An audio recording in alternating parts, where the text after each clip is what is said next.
The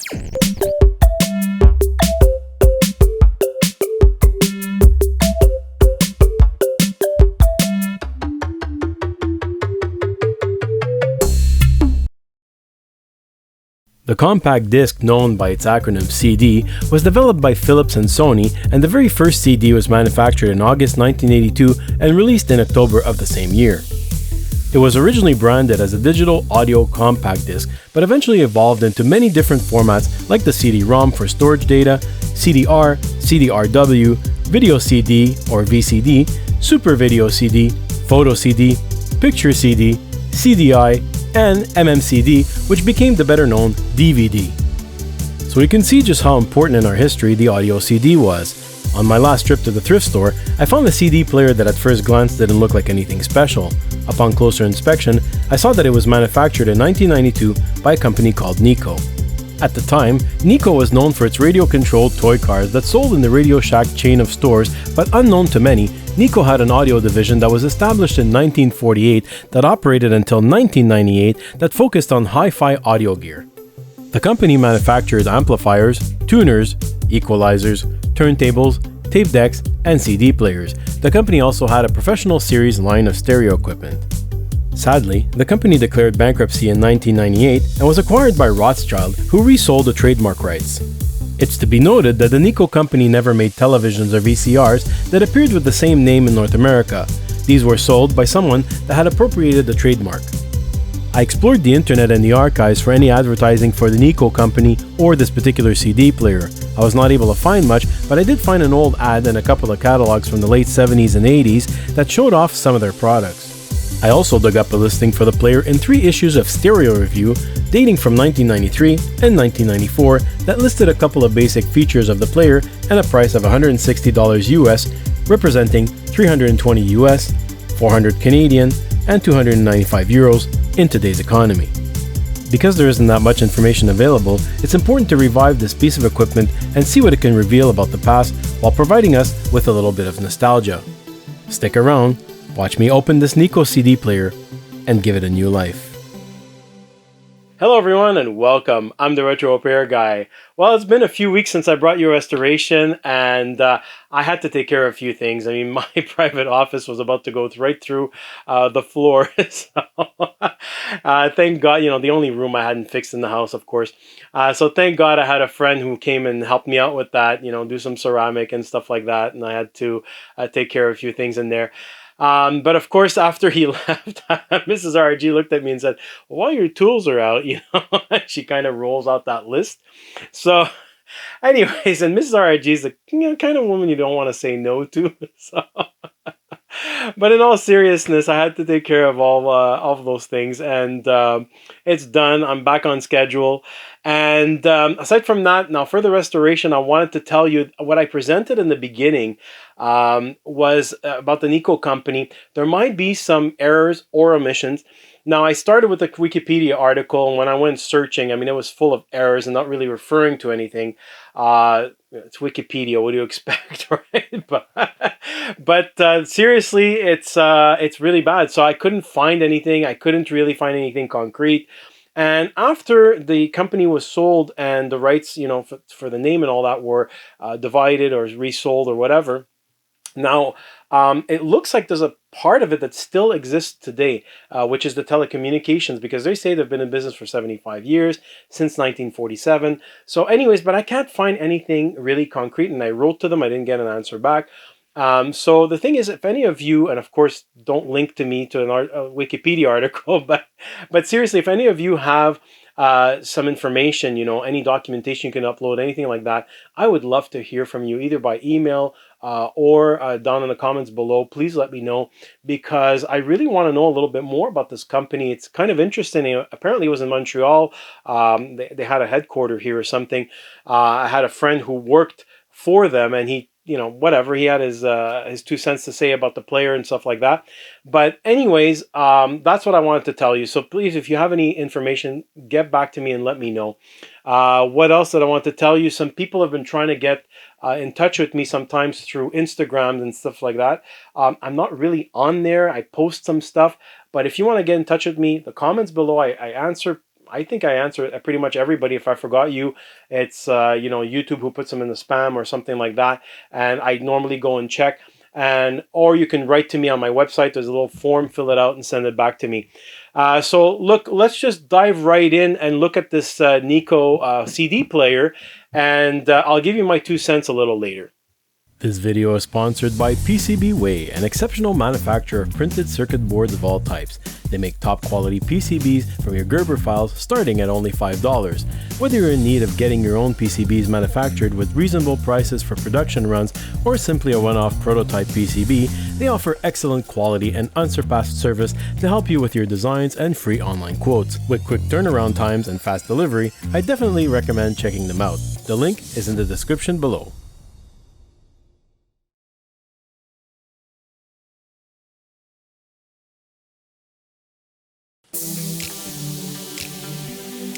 The player turns on, but when I press the eject button, I hear the motor turning, but nothing happens and displays an error screen. I tried several times, and it even displayed the disc at one point, so perhaps there's a disc stuck inside. So let's just go ahead and open it up.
I began by visually inspecting the board for damage and take note of all the capacitors. Luckily, these were all common values that I have on hand, and I just happened to receive the fresh order.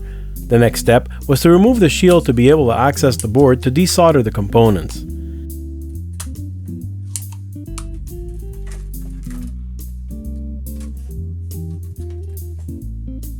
The power supply was mostly comprised of a diode bridge and 2 large capacitors. I desoldered them, and even though they were being replaced, I tested them. The first was a 3300 microfarad and wasn't too far off spec. However, the second one was a 2200 microfarad and it clearly had surpassed its lifespan and was showing 51 ohms of resistance. I replaced the capacitors on the board with Nichicon audio capacitors from their UFW and UKA line rated for higher temperatures. For the power supply, I opted for a low impedance one from their UPW line. When replacing capacitors on this board, the positive side is indicated by a plus and a circle, while bipolar caps are depicted without anything.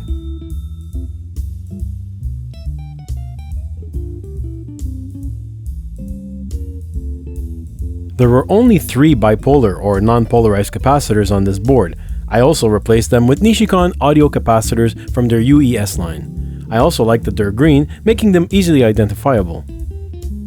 I randomly tested more capacitors on the board and it was the same, all having high ESR or voltage loss. This Trakon capacitor that I had never heard of before tested with an ESR of 99 ohms. With the capacitors replaced, I went ahead and disassembled the rest of the plastic parts. The CD can be extended by turning the wheel manually and can be pulled out completely by pushing on these two tabs to release it. I also removed the board from the front panel so that it can be clean and remove the transformer from the casing.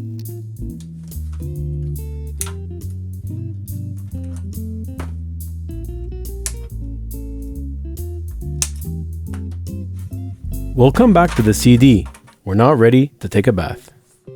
So just a quick note about the bipolar capacitors. Now, on the board, you'll see, I showed it a little close-up, there's a little capacitor that says NP on it for non-polarized. Now, if you go to a site like DigiKey, you're going to look for non-polarized. It doesn't exist. The term is bipolar. So non-polarized, bipolarized, it depends on the term. It's the same thing, okay? But what I want you to pay attention to is, because a lot of the old ones are the same color. They look identical, everything. You pull it out and then you realize, oops, there's no plus or minus. Don't replace it with one with a plus or minus, okay? You need to replace it with a bipolar, which is why I like Nichicon, because they color code everything. I mean, it's not perfect. There's still, for example, audio caps, I talked about this before, that are brown, that are black, and some are even blue, but they're just not the same kind of blue. They'll say audio, and what they've done with their bipolar capacitors, they made them green. So, when it's on the board, it's easy to identify. You see, oops, a green capacitor, and poof, you're not going to make a mistake. So anyways, just to say that I found that very useful, but be careful. All the rest is the same. You look at the voltage, you look at the microfarads, and as I've said before, you can go above voltage. So if it's 10 volts, you can go to 16, 25, whatever fits physically on the board. But aside from that, make sure that if it's a non-polarized or bipolar, you replace it with one that doesn't have a plus or minus, okay?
With the tray out of the way, it's very easy to access the belt. We can see that the belt is not only warped, but also lost its elasticity and probably slipping.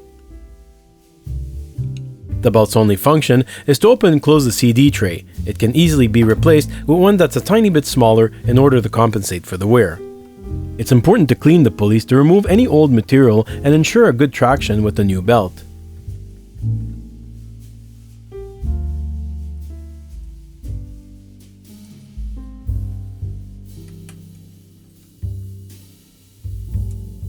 Next, it's important to clean the optical unit. You can do this with a swab and rubbing alcohol, but I use 99% alcohol.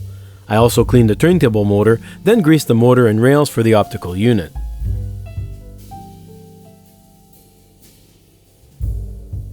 The CD tray has gears underneath and it had grease. After washing and drying, I needed to replace the grease there as well.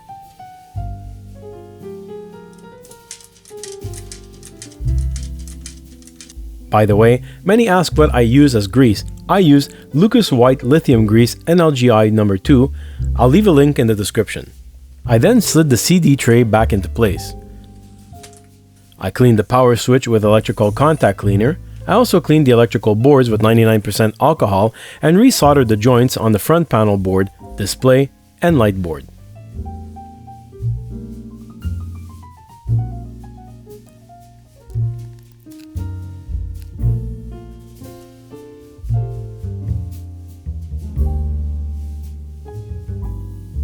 Even though I washed the front panel, it had some kind of glue near both the open and the play button that wasn't coming off. I applied some Goo Gone and scraped it off gently with the cap of the can that's made for that. I then sprayed it with an all-purpose cleaner to remove all the oil from the Goo Gone and finished it off with some 303 Aerospace cleaner. It's time to reassemble and test the unit.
Okay, so my 2 cents about the player. So first of all, I have to say that the quality of manufacturing is really, really cheap, okay? What I mean by that, the board is decent, it's okay, and it's easy to work on, but there's barely any solder on anything. The parts were thrown in. It looks like it was done manually, everything quickly and thrown inside. if it was a machine, her machine needs some adjustment, okay? Because there's legs that are not even through the holes, they're halfway through the hole. The resistors, the legs are folded on themselves as if it had been pushed through. There's one capacitor, and I really did double and triple check, was on the wrong side, the plus and the minus. I don't know why it didn't blow, but anyways, it was on the wrong side. And this was original because the shield was on and everything. So there's a lot of manufacturing, problems, and it was poor and everything.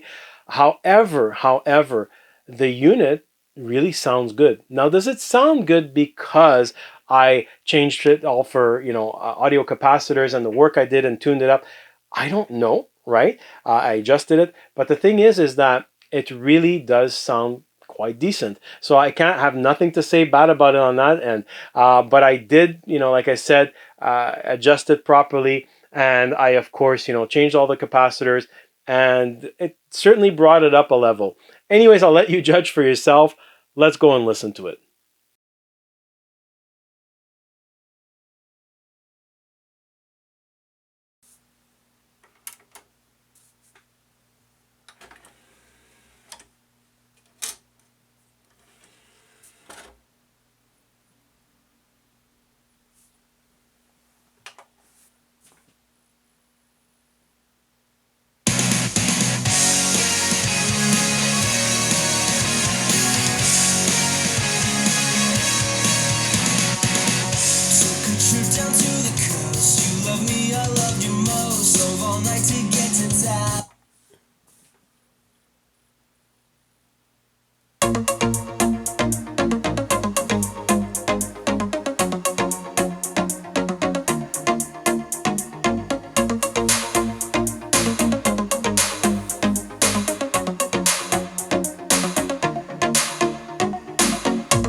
All right, so what do you think? Let me know in the comments below. I think it sounds pretty decent, but maybe it's because of all the work I did changing all the capacitors for high-end audio. I don't know. Maybe I forgot what a CD sounds like.